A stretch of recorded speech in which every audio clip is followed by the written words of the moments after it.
Prova. Luiz Fernando Valls, consultor legislativo do Senado Federal. Valls, a empresa de comunicação pode emitir opinião? Não só pode, como deve. Na verdade, no Brasil, as empresas de comunicação, por serem propriedade de pessoas físicas, de donos de empresa, evidentemente tem opinião, e tem opinião do dono da empresa. Não é a opinião do jornalista, não se faz nenhuma votação lá dentro das redações para saber qual a posição que um determinado jornal, uma determinada televisão tem que defender. Defende-se a posição do patrão, vai para a rua. Quem tiver opinião diferente termina indo para a rua. O que ocorre no Brasil é que as empresas camuflam isso.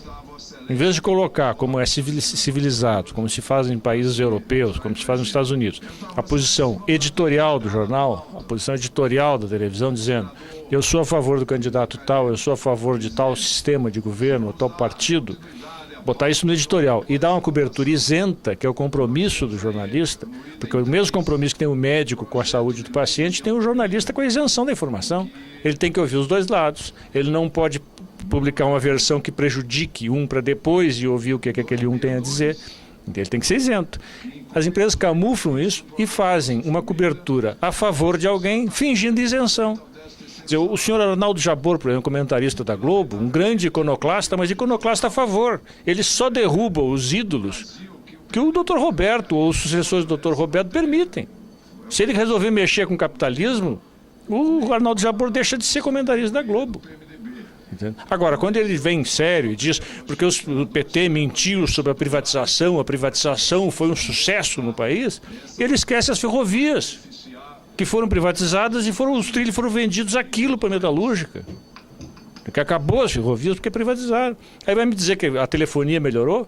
Sim, melhorou, mas melhorou pagando um preço pelo celular que transferiu o dinheiro do povo brasileiro, dos humildes brasileiros, que tem cartãozinho de celular pré-pago, para o exterior.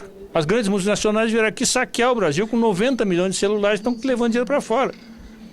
Isso aí foi o acerto da privatização. Agora o senhor Arnaldo Jabor diz isso como se ele fosse a verdade revelada, a verdade divina. E ninguém faz contraponto. Isso é um ponto importante. Existe um monopólio de televisão. A televisão no Brasil pertence a 4 grupos, ou 5.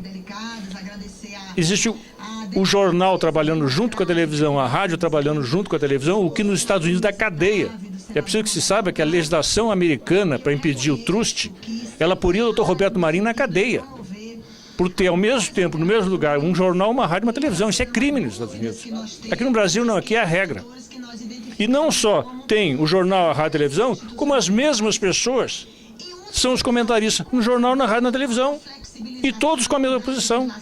Então nós assistimos na última eleição essa situação constrangedora para a imprensa. Eu, como jornalista, desde 1970, eu tenho o direito de me ficar constrangido quando eu vejo toda a imprensa brasileira num brete que se meteu porque apoiou o candidato perdedor e ficou com 30% da população. 60% da população não tem um veículo de comunicação que corresponda ao que ela acha. Claro, são analfabetos, são menos cultos, não é verdade. Existe todo um mercado, toda uma parte, o mercado de São Paulo, por exemplo, que votou no Lula, e votou 40 e tantos % do estado de São Paulo votou com o Lula, e que não tem um veículo de comunicação que atenda aquele segmento. A Folha de São Paulo, que tem uma tentativa um pouco mais pluralista, ouve alguém, ouve um, ouve outro, mas é tudo dentro desse sistema aí. Ninguém questiona se o sistema é certo ou errado. Tem que ser dentro disso aí, dentro do Estado pequeno, essa coisa. Então, agora, é essencial que os veículos de comunicação tenham posição e que deixem isso claro. E separem a opinião deles no editorial da cobertura jornalística. Porque a cobertura jornalística, todo mundo sabe o que é.